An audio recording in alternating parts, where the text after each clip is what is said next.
Tekrardan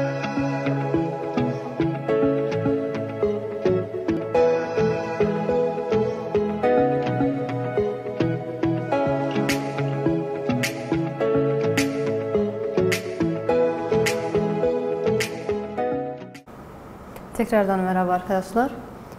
Bugün kaçıncı dersimize yetiştik? Birinci bölümün 7. dersine. Konu başlığımız birleşik eşitsizlikler. Birleşik eşitsizlikler nedir? Yani nasıl oluyor? Önceki derslerde biz eşitsizlikleri okuduk. Birkaç adımda eşitsizlik nasıl çözülür onları da okuduk. Bu sefer 2 tane eşitsizlik. Eğer tek bir soruda gelirse onu nasıl çözeceğiz? Ona geçmeden önce sayfa 31'de bir tane kutucuğunuz var. Onu lütfen çok güzel okuyun. Defterinize geçirin. Tamam, onları ezberleyeceksiniz. Çünkü siz eğer bunları cevaplasanız bile sonuçta bu işaretleri yanlış yaparsanız, yanlış soruyu seçerseniz tüm emekleriniz boşa gider, 0 alırsınız. Onun için bu işaretlere çok güzel dikkat etmeniz lazım.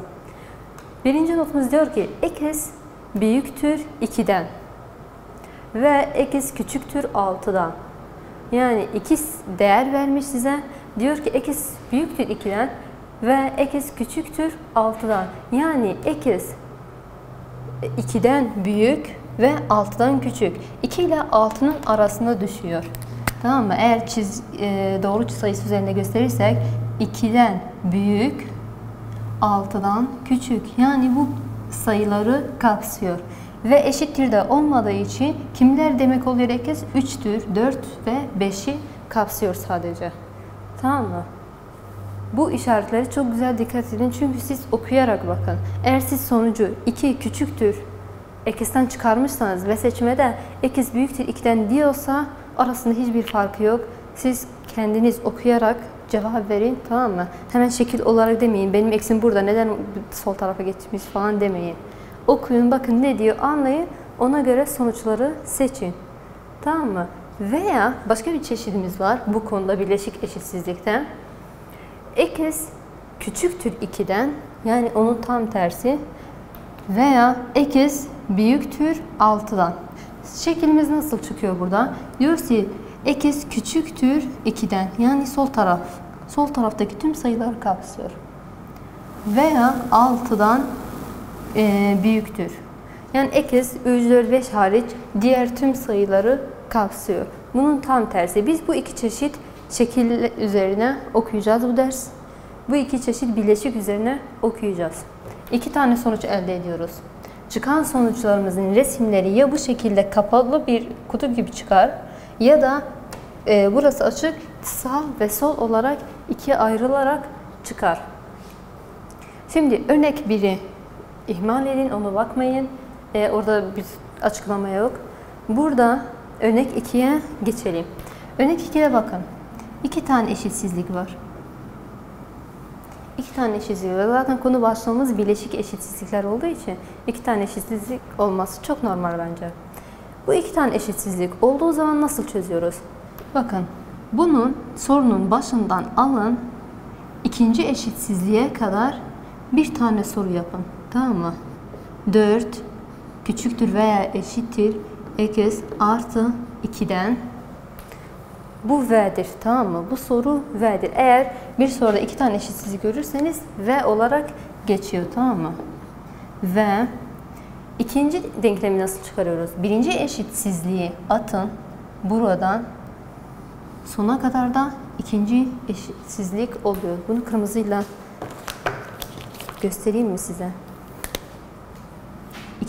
Birinci eşitsizliği bırakın. Ondan sonraki tüm sayılar ikinci denklem oluyor. Tamam mı? X artı 2 küçüktür veya eşittir 8'den. Şimdi 2 tane eşitsizliği çıkardık. Onları bir önceki derste okuduğumuz gibi tek tek çözün. Bilinmeyenimiz x.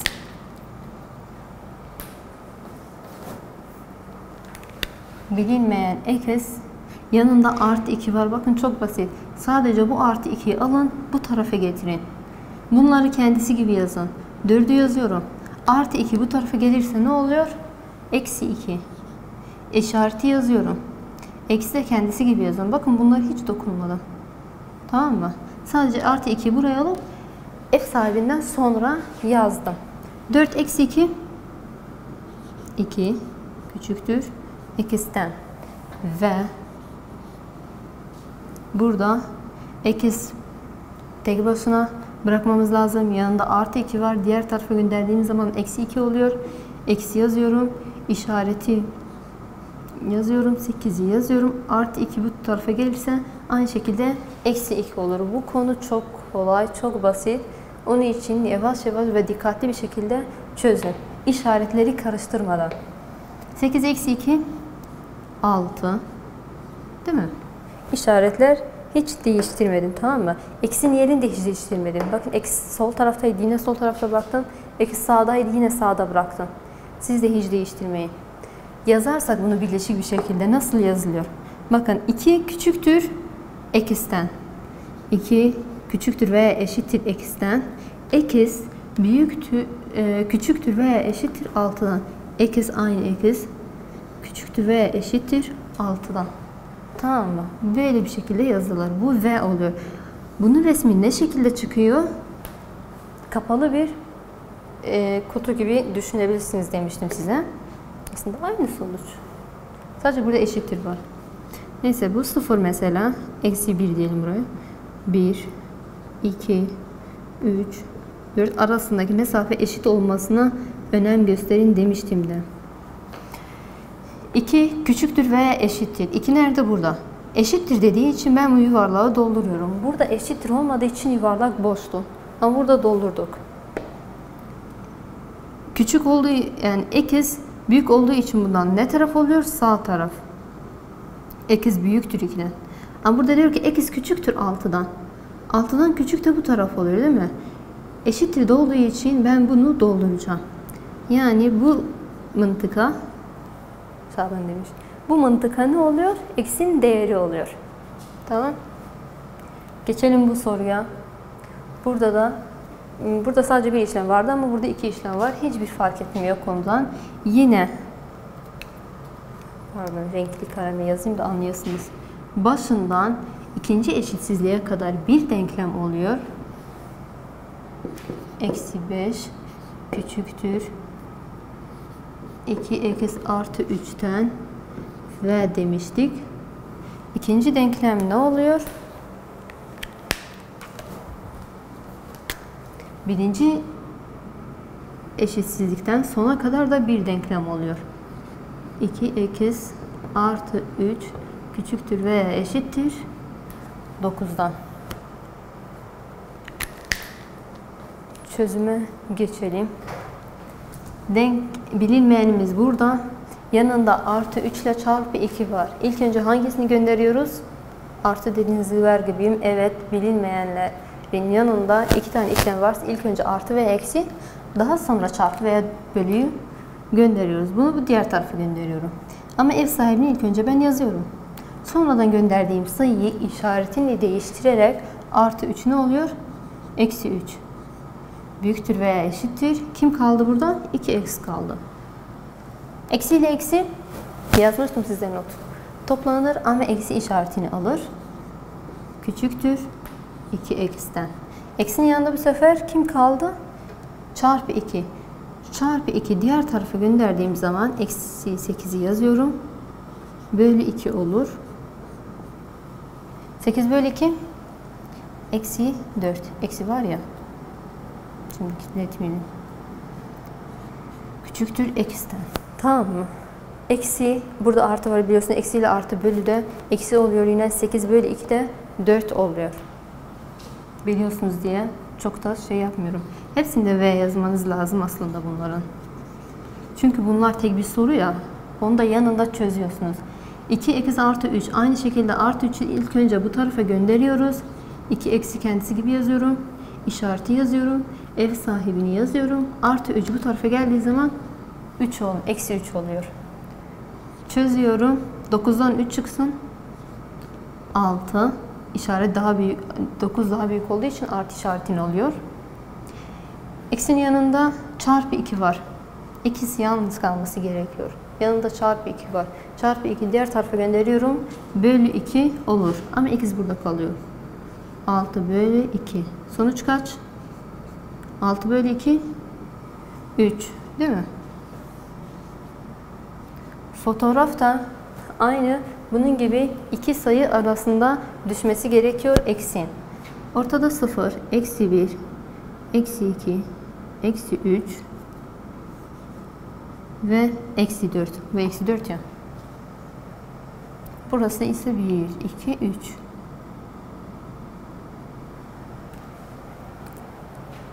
X büyüktür eksi 4'ten. Eksi 4 neresi burası? Eşittir de olduğu için ben bunun yuvarlağını dolduruyorum. Diyor ki x büyüktür. Yani sağ taraf. Ve diyor ki x küçüktür 3'ten. 3 burası. Eşittir de olduğu için ben bu yuvarlağı dolduruyorum. Diyor x küçüktür 3'ten. Küçük de değilse sol taraf. Yani x'in değeri eksi 4 ile 3 arasındaki olan sayıları kapsıyor. Bu v olarak çözülen soruydu. Şimdi geliyorum örnek 3'e. Veya ile çözülüyor. Tek soruda 2 tane soru vermiş. Veya ile senin çözmen lazım. Bunu şöyle bir düşünün. Eğer eşitsizlik tek bir soru üzerinde yazılmışsa v'dir. Eğer iki ayrı soru içindeyse veya'dır. Çok dikkatli olun. Sınavda size demez veya ya da v. Mesela bu sonucu verir. Sonucu size bir v olarak bir de veya olarak yazar. Aynı şekil, aynı sonuçlara. Bir v olarak bir de veya olarak. Bunu kendiniz sizin bilmeniz lazım. Burada bilinmeyen m. M'nin yanında eksi 4 var. Tamam mı? Eksi 4'ü biz eşittirin diğer tarafına gönderiyoruz. M'yi kendisi gibi yazıyorum. Şu artıyı m'nin artısı olduğu için ben buradaki 4'ün işaretini değiştireceğim. 4'ün işareti eksi buraya gelirse ev sahibini yazıyorum. Artı 4 olur. Yani m büyüktür 5'ten. Veya burada da aynı şekilde eksi 4'ü diğer tarafa gönderiyorum. M'yi yazıyorum, işareti yazıyorum, eksi 3'ü yazıyorum. Eksi 4 bu tarafa geldiği zaman artı 4 oluyor. Eksi ile artı ne oluyor? Çıkarıyoruz ama büyük sayının işaretini alır. M küçüktür artı 4'ten 3 çıksın 1. Bu da bu şekilde yazılıyor. Bakalım fotoğrafı yani resmi nasıl çıkar? Veya olduğu için bu şekilde çıkması lazım. 0 mesela burası. Burası 1, 2, 3, 4, 5. Bu 5, bu 1. İkisini de yazdık. İlk önce bu. M büyüktür 5'ten. 5 neresi bu? Yuvarlağı doldurmuyorum çünkü eşittir yok. M büyüktür. Büyüktür dediği için sağ taraf. M küçüktür 1'den. 1 burası. Küçük olduğu için sol taraf. Bakın biri sağa gidiyor, biri sola. Biri batıya, biri doğuya. Bu şekilde gördünüz mü? Veya'dır. Eğer böyle bir size sınır belirtmişse bununla bunun arasındadır eksinin değeri derse bu da nedir? V'dir. B'yi çözelim. Örnek kalmadı. Bunu siliyorum. Yazmışsınız diye umuyorum.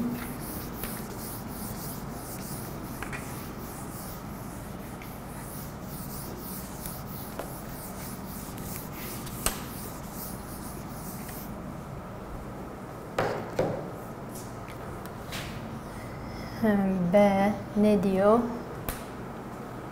2x küçüktür ve eşittir 6'dan.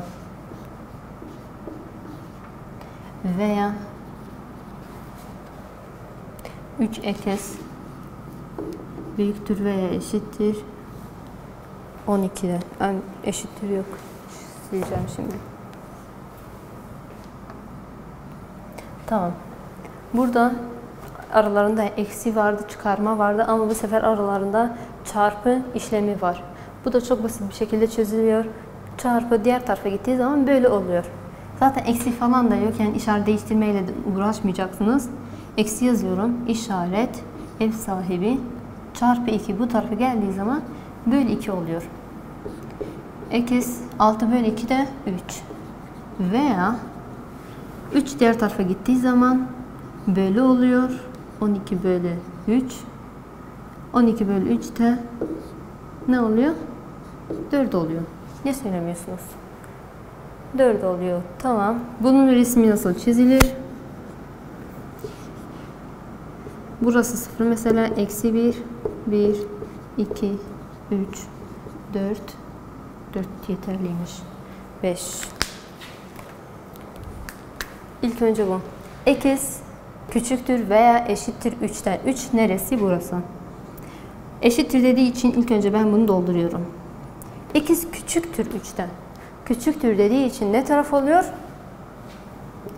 Sol. Veya X büyüktür 4'ten. 4 neresi? Burası. 4'ün içinde işaret eşittir olmadığı için içini boş bırakıyorum. X büyüktür 4'ten dediği için de bu taraf oluyor. Şimdi buraya bakın. Resim çok tuhaf çıktı. 3 dahil ondan küçük olan tüm sayılar, 4 dışında kendisinden büyük olan tüm sayılar. Yani burada x'in değeri 4 dışında tüm sayıları kapsıyor. Bu soruya 4 dışında herhangi bir sayı koyarsan sonuç doğru çıkıyor. Öyle. Başka soru kaldı mı?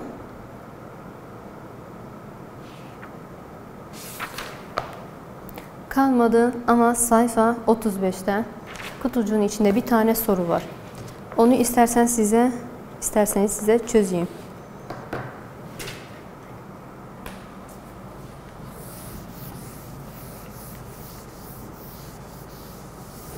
Eşitsizliği yavaş yavaş ve detaylı bir şekilde, yani sadece eşitsizlik değil, denklemleri de detaylı bir şekilde size anlatmak istiyorum. Çünkü çok önemli. Hayatınız boyunca bu denklemler sizinle. Çok iyi anlamanız lazım. Çok iyi okumanız lazım. Sayfa 35 30. soru. Diyor ki x eksi 3 küçük ise 2'den ve x eksi artı 3 büyük ise 2'den bileşik eşitsizliğini çözünüz. Bakın sonuçla seçmeler arasında nasıl bir bağlantı. Ve bu ama soruyu kendisi bizim için ayırmış. X'in yanında eksi 3 var. Diğer tarafa gönderdiğim zaman artı 3 oluyor. X büyüktür 5'ten. Ve X'in yanında artı 3 var. Diğer tarafa gönderdiğim zaman eksi 3 oluyor. Bakın bunları kendisi gibi yazın. Sadece gönderdiğimiz sayıları sonradan yazın. 2'den de 3 çıktığı zaman kaç oluyor? 1 oluyor ama 3 daha büyük olduğu için eksi işaretini alır. Bakalım. X büyüktür 5'ten ve X, burada işareti yanlış mı yazmışım? Niye söylemiyorsunuz ki? Ben de diyorum nasıl öyle çıktı. X küçüktür 5'ten ve X büyüktür eksi 1'den. Bunu tek bir cümle şeklinde de yazarsak, seçmelerde nasıl yazılmış bilmiyorum daha. Ama bunu ve olduğu için hani böyle bir şekilde de yazabilirim. Veya böyle yazılmaz. Sadece ve yazılır. V'yi şimdi bu şekilde yazmaya çalışıyorum. X ortada. X diyor ki küçüktür 5'ten, yani küçüktür 5'ten ve büyüktür, bakın x büyüktür eksi 1'den. Büyüktür işaretini koyuyorum x için. Eksi 1'den. Hangisi sonuçlardan hangisi bu? Eksi 1 küçüktür x'ten ve küçüktür 5'ten x. Yani sonuç B. B'yi seçeceksiniz.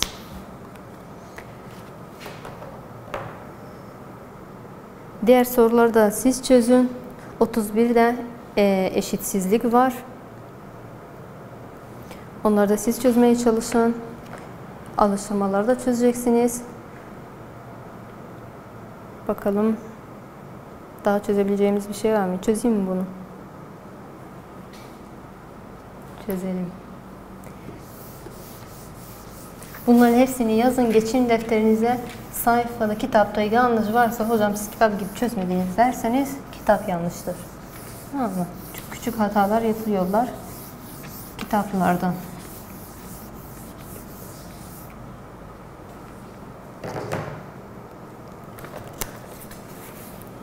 Birinci soru diyor ki 3x eksi 2 büyüktür 7'den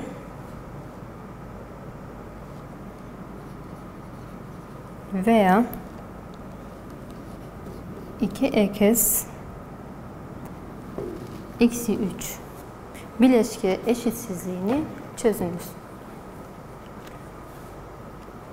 Bunun şey yok ki.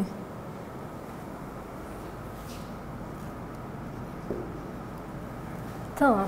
Burada iki tane işlemimiz var. Hem eksi 2 var hem çarpı 3 var. Eksi 2'yi ilk önce diğer tarafa gönderdiğimiz zaman 7 artı 3 oluyor. Artı 2 oluyor. 7'den 2 çıktığı zaman 5 oluyor değil mi? Veya 2 eksi diğer direkt bit sayısı var. O 2'yi de aralarında ne var? Eksi de çarpı. Diğer tarafa gittiği zaman hemen bölü olur. X küçüktür eksi 3 bölü 2. Bölünmez, böyle bırakıyorum. Burada da aynı şekilde eksi aralarında çarpı var. Diğer tarafı gönderdiğimiz zaman bölü oluyor. Yani bunu tek bir cümle, tek bir satır halinde yazamam. Ama böyle bırakabilirsiniz. Resmini de kendiniz çizebilirsiniz. Böylece burada sonlandırıyoruz. Gelecek derse son bir konumuz kaldı birinci bölümde. Onu da okuyacağız. Gelecek derste o zaman görüşmek üzere. Hoşça kalın.